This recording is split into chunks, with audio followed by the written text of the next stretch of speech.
deep dive into the future of social media. You know specifically where things are headed in 2025. Now, I know you're already familiar with the basics, apps and feeds and filters, the whole nine yards. But today we're going beyond that. We're asking a bigger question. As these platforms evolve, are we, the users, becoming more the product than the creator? It's a question worth exploring, especially with the rise of AI integration across platforms. Absolutely. We're seeing AI move beyond those fun filters and actually starting to generate content for users. Imagine like scrolling through TikTok and coming across what looks like a professionally edited best of reel from your own camera roll. It's entirely possible in 2025. Yeah. That reel, the music, the transitions, the whole thing could have been put together by an algorithm without you lifting a finger. And it's not just limited to compiling existing content. We've seen deep fakes of politicians singing pop songs entirely AI generated. It really makes you wonder, how do we even know what's real anymore? That's the challenge. And it extends beyond user-generated content. Virtual influencers, those CGI-created personalities, are attracting millions of followers, becoming brand ambassadors, and even having very public, very dramatic breakups that spark online debates. Remember the Zara and Kai drama last month? It was hard to miss. Everyone was choosing sides, even though they're not actual people. What struck me was how invested people got in their relationship, even knowing these influencers were entirely fabricated. That's what's fascinating here. Yeah, it makes you think about our need for connection and how readily we form these bonds, even with AI entities. What does that say about us? It's a bit of a mind bender. And it's not just virtual influencers. Yeah. Platforms are leaning into this metaverse light experience where we're crafting 3D versions of ourselves, attending virtual parties, even shopping in digital malls. It speaks to the growing trend of users creating idealized digital versions of themselves. But it begs the question, are we losing touch with reality in pursuit of online perfection? Therapists are even seeing cases of avatar dysmorphia, where anxieties and body image issues stem from these digital representations. It's a bit unsettling, especially for younger users who are growing up in this environment. On the flip side, these platforms are becoming more creator-focused. They're offering ways to monetize content and providing tools to help users build their online presence. The opportunities are definitely there. Imagine your quick coffee video going viral and funding your next vacation. That's becoming a reality for some creators. And AI can help us get there. Apps like CapCut are using AI to assist with video editing, suggest catchy captions, even optimize hashtags. It's like having a social media guru in your pocket, ready to guide you to internet fame. It's a powerful tool for those seeking creative expression and financial gain. But it's not all sunshine and roses. Right. I'm curious about the potential downsides. I mean, this always-on AI-driven content creation machine has to have some drawbacks, right? It certainly does. This constant pressure to create AI-perfect content, to chase every trend and optimize for the algorithm is leading to digital exhaustion, or as it's more commonly known, burnout. In fact, studies show that 60% of Gen Z users report feeling this way. So it's like we're on this treadmill, constantly trying to keep up with the machines. No wonder people are feeling burnt out. But isn't that desire to keep up fueled by something deeper, something more intrinsic to our human nature? That's an interesting point. Perhaps this drive to create and share stems from a desire for connection and validation desires that social media platforms can expertly exploit. They've tapped into our brain's reward system using algorithms to trigger dopamine hits with every notification and like. It makes you think, are we in control? Or are we being controlled? It's almost like a game where we're all pawns and the algorithms are the players. That's a potent analogy. And the algorithms aren't just controlling our content consumption, they're also shaping our perceptions of reality. They determine what we see, who we interact with, and even how we feel. Especially when it comes to echo chambers. I mean, AI can really amplify polarizing content, even if it's negative, right? Exactly. Because polarizing content often leads to more engagement. Even if that engagement is anger or outrage, the algorithms prioritize it. This creates feedback loops where the most extreme voices rise to the top, further dividing us along ideological lines. So we're caught in this cycle of outrage, fueled by algorithms designed to keep us hooked. It's a bit disheartening, to say the least. It's a valid concern, but there are signs of resistance emerging. Oh, really? That's encouraging to hear. What are people doing to, push back against this algorithmic control? Well, we're seeing a growing trend of users opting for dumb phones, simply devices with limited functionality. It's a way to disconnect from the constant barrage of notifications and the pressure to be always online. It's like digital detox, right? Exactly. And there are, analog challenges encouraging people to engage more with the real world. Remember the unfiltered photo challenge that went viral last month? Yeah, where everyone was posting unedited photos for a whole week. It was refreshing to see. It felt more authentic, more human somehow. That's the key, isn't it? Finding that balance between the digital and the real, recognizing that social media doesn't have to be this curated, hyper-perfect version of ourselves. It's about reclaiming our authenticity, both online and offline. It's about remembering that it's okay to be perfectly imperfect. Precisely. And it's not just individuals pushing back. We're also seeing legislative action being taken to address these ethical concerns.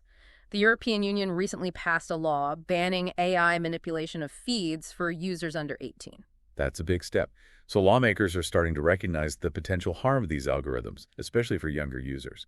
It's a sign that awareness is growing and that people are demanding more accountability from these platforms. This is all very thought-provoking.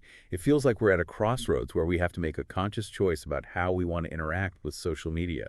Do we want to be controlled by algorithms, or do we want to reclaim our agency? That's the essential question. And it's not just about individual choices, it's about collective action.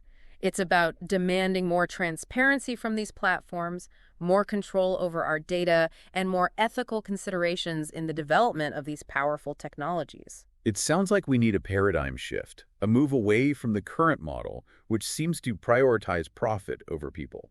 I think you're right. We need to start thinking about social media as a public good, a space for connection and community, rather than just a tool for marketing and manipulation. It's about redefining the purpose of social media, reclaiming it as a force for good. Exactly. And that starts with awareness, with understanding how these algorithms work, how they influence our behavior, and what steps we can take to mitigate their negative effects. So knowledge is power in this case.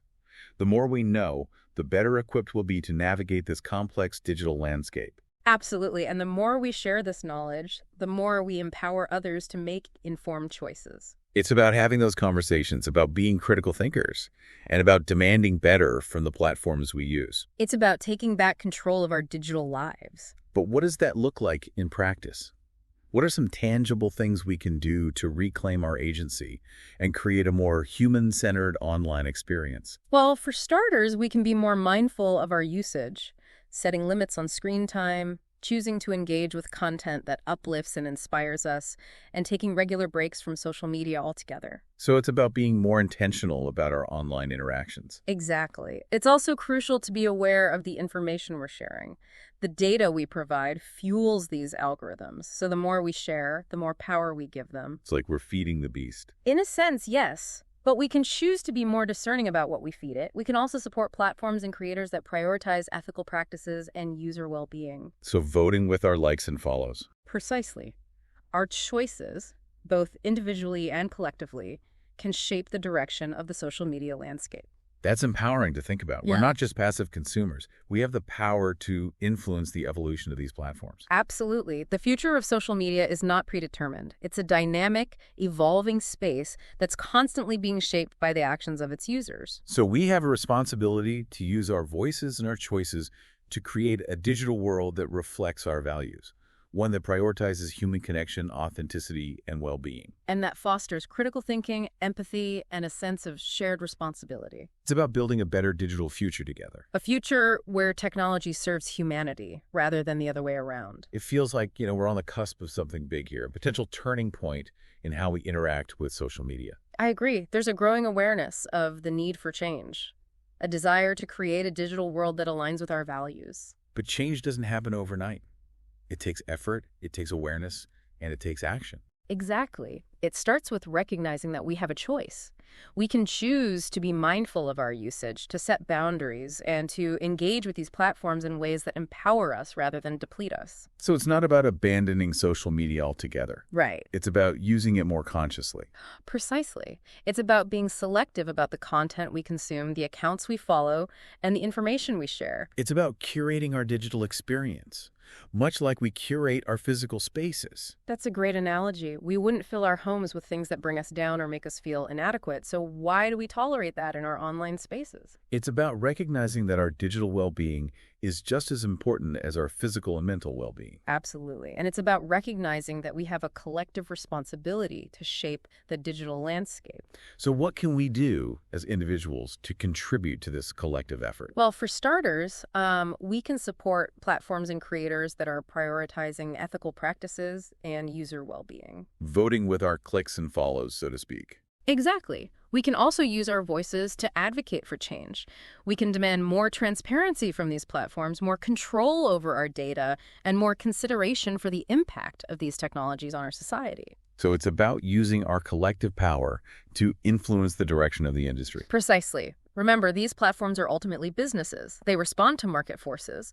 If we demand a more ethical, more human-centered approach, they'll have to adapt. It's about shifting the balance of power from the algorithms to the users. And ultimately, that's what this deep dive has been all about, empowering you, the listener, to recognize your agency in this evolving digital landscape. To understand the forces at play and to make informed choices about how you interact with social media. Because at the end of the day, it's your experience, your data, your time, your well-being. And you have the right to reclaim control.